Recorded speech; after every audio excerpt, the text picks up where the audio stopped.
ya tenemos aquí una presentación básica de los temas importantes y vamos a ver entonces. Tenemos ahí que la escatología son los eventos del futuro. Vamos a nuestro manual para ver lo que es el método alegórico y vemos surgimiento del método alegórico. Dice que surgió en la escuela de Alejandría y bueno, hubo ahí algunos intérpretes que se empezaban a apartar de lo literal de la palabra de Dios. Había en Alejandría, estamos viendo nada menos ahorita aquí en Coacalco el estudio de Hebreos. Tenemos ahí entonces que era una ciudad importantísima. Alejandría fue pues capital de Egipto y era fundada por Alejandro Magno, tenía una gran universidad, había un faro, era una de las siete maravillas del mundo antiguo, entonces era una ciudad muy importante, pero era tan influida por la filosofía que hubo algunas personas que siendo ministros del Evangelio empezaron a estar más de acuerdo con la filosofía griega que con el Señor. Surgió en Alejandría con Aristóbulo, Filón, Clemente y Orígenes. Entonces tenemos ahí esto que es muy importante para nosotros porque realmente el método alegórico es como esperar que la Biblia siempre tenga una interpretación no correcta o exacta, sino espiritual o más profunda. De hecho, por eso algunas personas se lo proponen, ¿no? Dicen, la Biblia es tan espiritual que no la puedes interpretar de manera literal, como cualquier libro. Tienes que siempre tener una interpretación más espiritual o más profunda. Como decimos, eso parece muy espiritual, pero no es espiritual. Realmente, aunque la Biblia es espiritual y es la palabra de Dios, tenemos en ella nosotros entonces que verla siempre de manera muy literal. Dice, en los intérpretes de la palabra de Dios afrontaron el desafío de los primeros siglos. No contaban con el canon del Antiguo Testamento ni del Nuevo Testamento. Entonces tenemos ahí una ausencia de escritos bíblicos para las personas que empezaron a seguir al Señor y tenemos ahí entonces que surgió una como simpatía por la filosofía griega. Aristóbulo es un patriarca de los macabeos, año 103, 104 antes de Cristo, declaró que la filosofía griega es presentada perfecta. Entonces ahí tenemos en Filón, uno de los macabeos, imagínense, el más antiguo de los macabeos. Ustedes recuerdan que los macabeos se enfrentaron a Roma. Eran judíos muy dedicados a Dios, muy aferrados a la palabra, y de ellos nada menos vienen luego los fariseos. Entonces eran así muy apegados a la palabra, pero ahí hubo un problema con Aristóbulo, su fundador y patriarca principal, ¿no? Porque decía que los dogmas del Antiguo Testamento son filosóficos. Entonces tenemos ahí nosotros una situación muy importante. No podemos mezclar la Biblia y la filosofía. La filosofía puede ser buena o no tan buena, pero la palabra de Dios es superior y es incomparable. Y no podemos nosotros tener esa, pues como idea de hacer coincidir la filosofía. En este caso, Aristóbulo y Filón tenían esa intención, decían, bueno, queremos que la Biblia, para que no sea impopular, vamos a hacer que coincida con la filosofía griega. Entonces eso que parecía muy popular, parecía muy bueno, no fue tan bueno. Realmente lo que logró es que la palabra dejara de ser tan determinantemente literal. Filón es un judío nacido en Alejandría que trató de forzar una coincidencia de la ley mosaica con la filosofía griega para hacer la más aceptable a la palabra de Dios a la sociedad no cristiana. Tenemos entonces ahí una tendencia, perdón, con Filón, que decía, para que la isla no sea rechazada por los griegos, vamos a hacerla un poquito más parecida a la filosofía. Y eso sigue pasando. Hay personas que piensan que la iglesia tiene que estar muy mundanalizada, ¿no? Para que el mundo no nos rechace, pues ser parecidos al mundo. Y entonces lo que hacemos es perder lo más importante que es la palabra de Dios, ¿no? Clemente de Alejandría es muy importante porque fue un patriarca que creyó que la filosofía griega tenía origen divino. Propuso el principio de que toda la escritura debe entenderse alegóricamente. Imagínense ustedes siglo II después de Cristo, después de que Jesús fundó la iglesia, los apóstoles establecen las bases doctrinales de toda la iglesia, se llama pues el surgimiento de la iglesia. Pero en el siglo II hay teológicamente un tema que se llama los padres de la iglesia, o sea, los discípulos de Juan, de Pedro, de Pablo, los discípulos inmediatos de ellos fueron grandes maestros también, pero algunos de ellos sí se empezaron a desviar de la palabra de Dios. Hubo algunos que no, que vamos a ver enseguida, pero hubo otros que sí. En este caso, Clemente sí se separó de la palabra de Dios y decía entonces que hay que entender alegóricamente la Biblia. Imagínense, decía, si la Biblia tiene un tema alegórico, pues lo leemos así. Pero si el tema es literal, aún así hay que sacar una alegoría. Y de ahí decimos surge una tendencia porque todavía hay personas que cuando leen la Biblia dicen hay que buscar un segundo sentido más espiritual o más profundo. Orígenes es otro teólogo también de Alejandría. Planteó que la teoría de la Sagrada Escritura es un organismo vivo que tiene tres elementos: un sentido somático, literal o histórico, un sentido psíquico o moral y un sentido espiritual o místico. Espiritualizó la palabra de Dios integrando las ideas llamadas también fantasías. Entonces, Orígenes es un gran teólogo de Alejandría, pero también tenemos ahí entonces que surgió la idea de hacer más importante lo que decía la filosofía. Y eso de que la Biblia tiene cuatro sentidos, imagínense, ¿no? Nada más tiene sentido literal. Ahorita vamos a ver qué pasa con la alegoría, ¿no? Otro tema que dos que tenemos aquí dice que es una alegoría, interpretación moral o figurada, significado espiritual.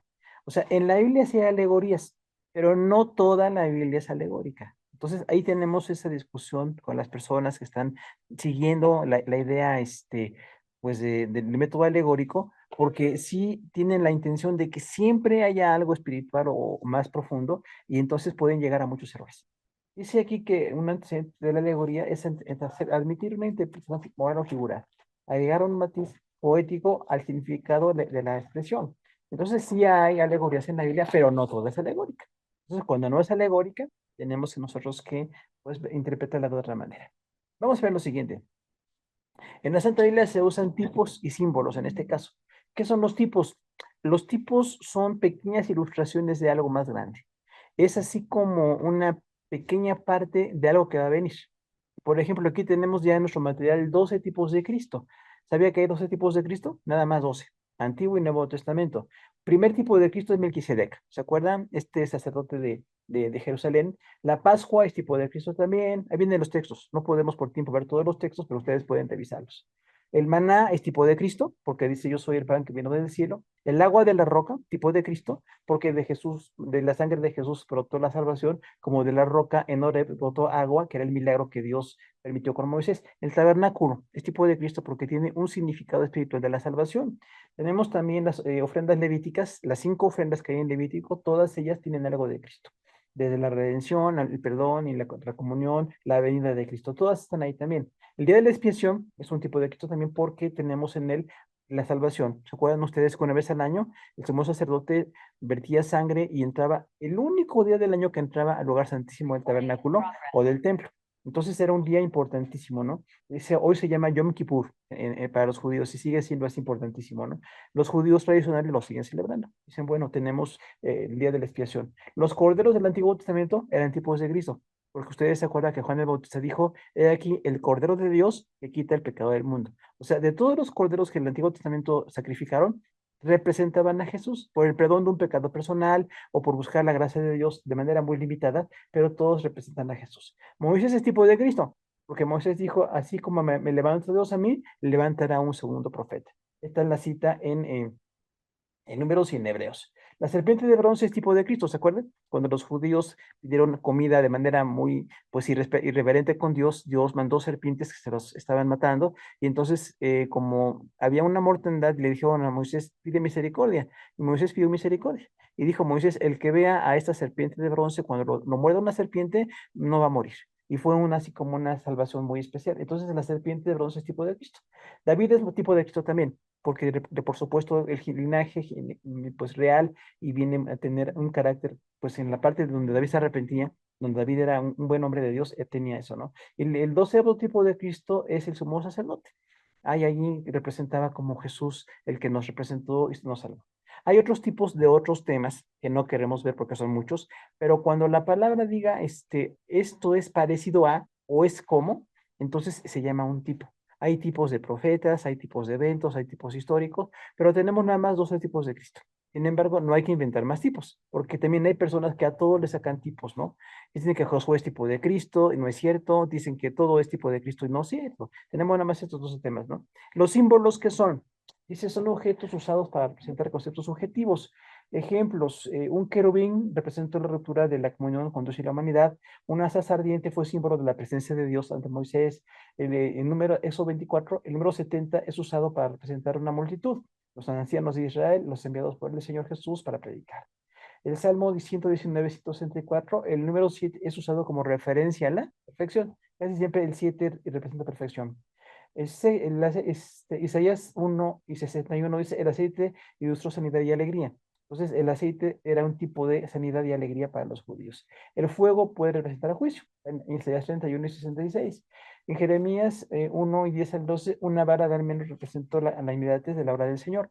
¿Se acuerdan? Una vara de almendro decía así como el almendro florece muy pronto, también el juicio de Dios viene muy pronto. Y algunos profetas tienen ese tipo de pues, símbolos muy inmediatos. Oseas 1 dice los nombres de los hijos de Oseas, de una mujer fornicaria representaban un juicio. Es Jezreel y Lorguama.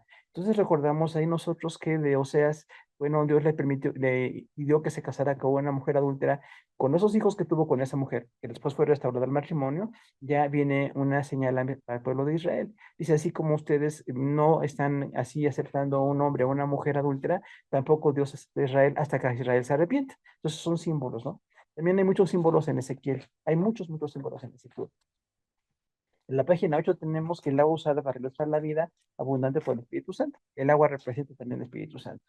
Y letra K, Apocalipsis 4:4, el número 12 expresa plenitud. Hubo 12 tribus de Israel y 12 apóstoles del Señor. Entonces habla de algo completo, el número 12. Así como los 12 tribus de Israel, pues totalmente permitidas por Dios, y los 12 apóstoles establecidos por Jesús en el Nuevo Testamento.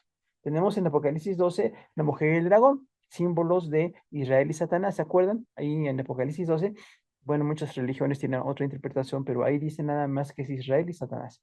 La mujer que está embarazada, que va a dar a luz, es nada menos que Israel. Cuando da a luz el hijo, pues Jesús, el hijo que nace es Jesús, y Satanás es el dragón que quiere devorar a la mujer y al bebé, pues es Satanás mismo, ¿no? Tenemos Apocalipsis 13, las dos bestias, que son el anticristo y el falso profeta. ¿Se acuerda? Dice una bestia que sale del mar y una bestia terrible. Esas dos bestias representan al anticristo, que será un gobernante en el tiempo de la gran tribulación, y el falso profeta será un servidor del falso profeta, un servidor del anticristo. Vamos a ver las parábolas. Las parábolas quiere decir comparación, ¿eh? La palabra griega parábole es comparación. Entonces hay en el Nuevo Testamento 29 parábolas. No tenemos todas aquí, ustedes las pueden buscar. Tenemos nada más 8. Tenemos la del sembrador, Mateo 13, la semilla de mostaza, Mateo 13, la levadura, Mateo 13, la cizaña, Mateo 13, el tesoro escondido, Mateo 13 también, la perla de gran precio, Mateo 13, la red, Mateo 13, y los tesoros nuevos y viejos. ¿Se dan cuenta? Mateo 13 es un capítulo de 8 parábolas. Allí están hablando mucho de algo inmediato, ¿no? La única cuestión de cuidado con las parábolas es que no saquemos doctrina de ellas, porque su propósito es dar algo así muy inmediato, una gran enseñanza impactante nada más, porque algunas personas luego ven ahí parábolas y encuentran cosas así como para sacar doctrina, ¿no? Y pues no es tan complicado eso, nada más lo más importante de esta parábola, ¿no? Luego tenemos las alegorías. Las alegorías son representaciones simbólicas. El Señor Jesús habló en alegorías, dice ahí en Juan 16, o sea, hablaba de manera pues, metafórica, de manera poética, pero había que interpretar.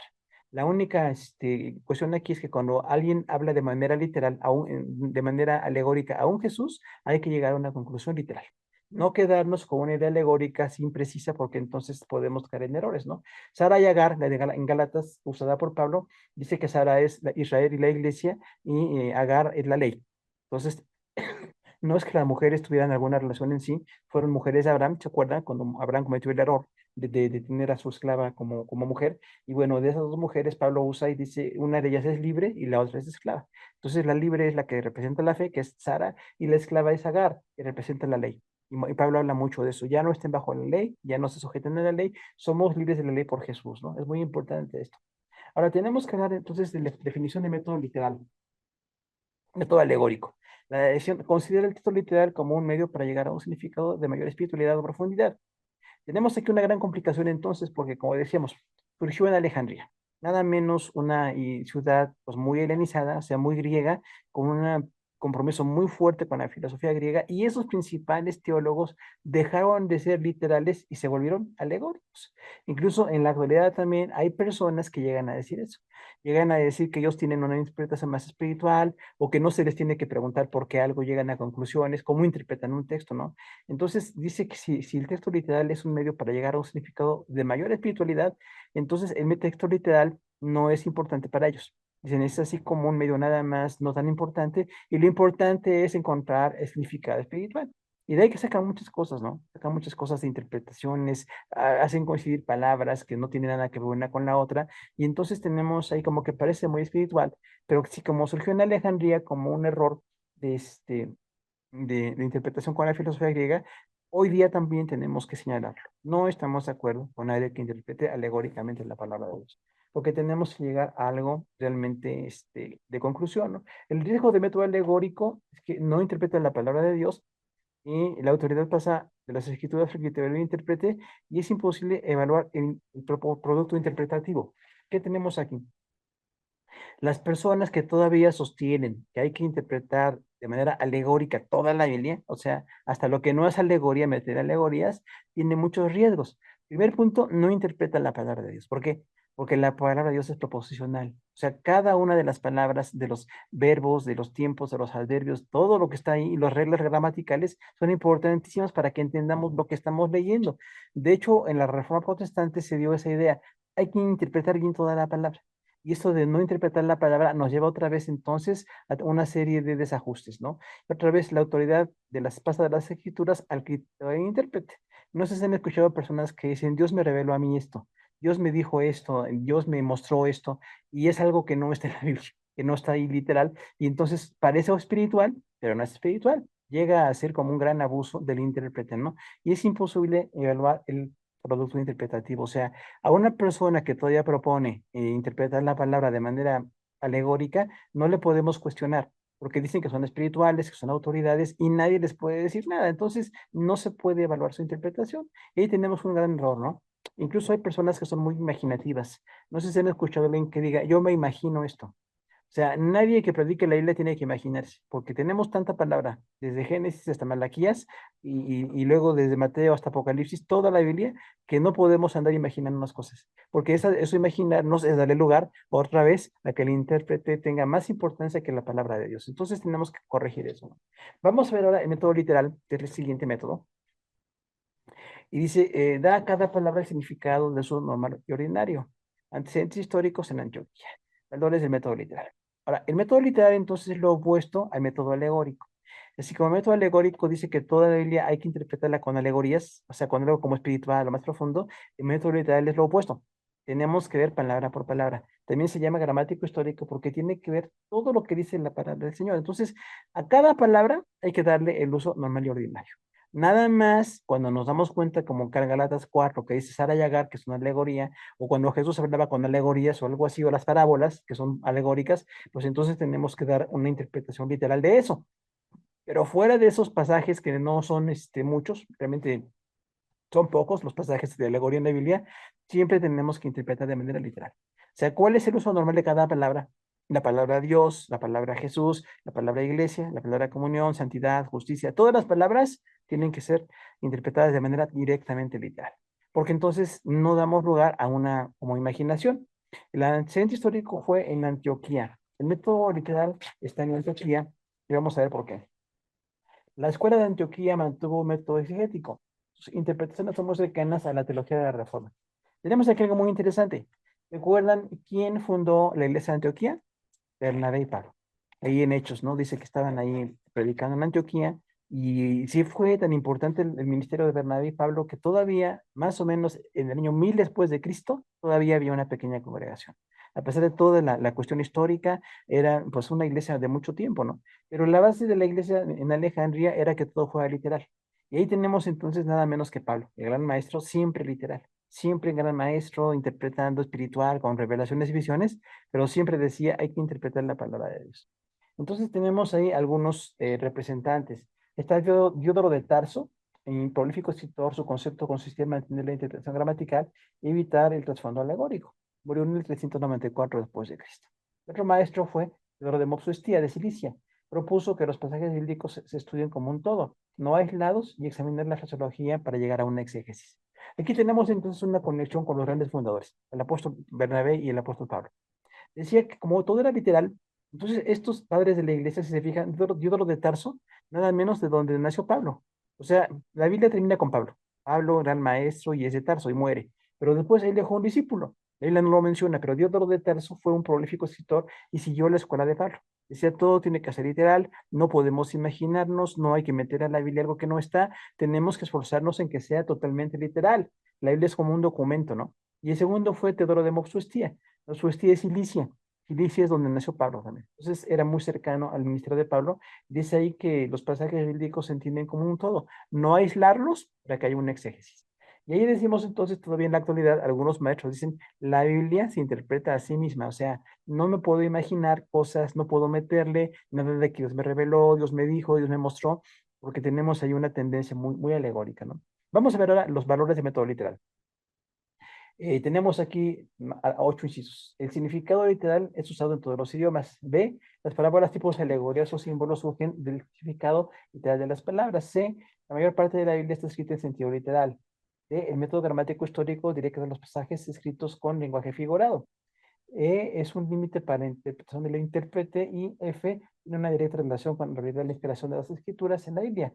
Dios dio su palabra como revelación en la humanidad, fue con exactitud y precisión, y la exégesis considera los contextos gramatical, histórico y temático. Entonces tenemos que tiene muchos valores, método literal, porque así como el gramático se va como mucho a lo que el intérprete quiera decir, el gramático histórico no. Cada persona tiene que comprobar de lo que está diciendo. Y tenemos que cada maestro, cada predicador, cada pastor, en el contexto que nosotros queremos manejar como iglesia, la persona que predica tiene que comprobar lo que está diciendo. No que se imaginó o que le reveló o que recibió algo muy extraño, no. ¿Qué dice la palabra de Dios? Como siempre decimos, ¿no? ¿Qué dice el texto? Ahora, lo importante de método literal es que sí reconoce que hay una parte alegórica en la Biblia, pero cuando lo alegórico está allí, nada más hay que llegar a una conclusión literal. Esa es como la gran regla. Toda alegoría tiene que llegar a un contexto literal. O sea, Sara y Agar, en Galatas 4 llegamos a que, así como Sara es la libertad, la iglesia, Agar es la virtud, representa la ley. Entonces ya no tenemos que seguir a la ley mosaica, ahora seguimos la libertad en Cristo. No quedarnos con la alegoría nada más así como un poco confusa, ¿no? Tenemos que llegar a una conclusión ahí muy importante. Y aquí tenemos otra cosa importantísima. Considera el método, el contexto temático, gramatical e histórico. Ahora te veremos un poquito más de esto, pero entonces cada pasaje de la Biblia tiene una conexión. Y aquí tenemos una grande bendición, ¿no? De los grandes escritores como Pablo, escritor dirigido por Dios, sus principales pues, discípulos, Diodoro de Tarso, Teodoro de Mopsuestía, bueno, grandes discípulos. Hasta el día de hoy, 2000 años después, ha habido maestros muy apegados a lo gramático histórico. Y tenemos que ver eso que es muy importante. Los valores del método literal, tenemos esto que el proceso de interpretación se basa en hechos, establece el control y la calidad de la palabra de Dios. Entonces, esto es muy importante porque el método literal está basado en hechos, o sea, en cada pasaje. Cada que interpretamos, cada que predicamos, ¿en qué nos estamos basando? Hay un pasaje, es totalmente gramatical, histórico y práctico para nosotros. Tenemos un control y claridad de lo que predicamos, porque decimos, bueno, yo tengo que decir siempre delante de Dios de dónde saqué esta enseñanza, de dónde saqué la lección, la práctica, o lo que hagamos, siempre tiene que estar saliendo de la palabra de Dios, ¿no? Y si es claro, porque como analiza cada cosa de manera muy literal, tenemos entonces una bendición ahí con esto, ¿no? Hay, basado en hechos, control y claridad. Punto 5, relación con el lenguaje figurado. Tenemos aquí en la página 9 de nuestro material esta relación. Dice que enfatiza la necesidad de determinar que los pasajes son metafóricos, las figuras literarias son un método para revelar verdades literales y el lenguaje figurado no debe destruir la verdad literal. Entonces tenemos ahí eso que es muy importante. Hay relación del método literal con el lenguaje figurado. No les voy a negar, cada que haya un pasaje alegórico se le puede considerar, pero siempre llegando a una conclusión totalmente literal. Las verdades espirituales detrás de cualquier alegoría tenemos que verlas también. Tiene que ser santidad, verdad, bendición, no cosas así ambiguas.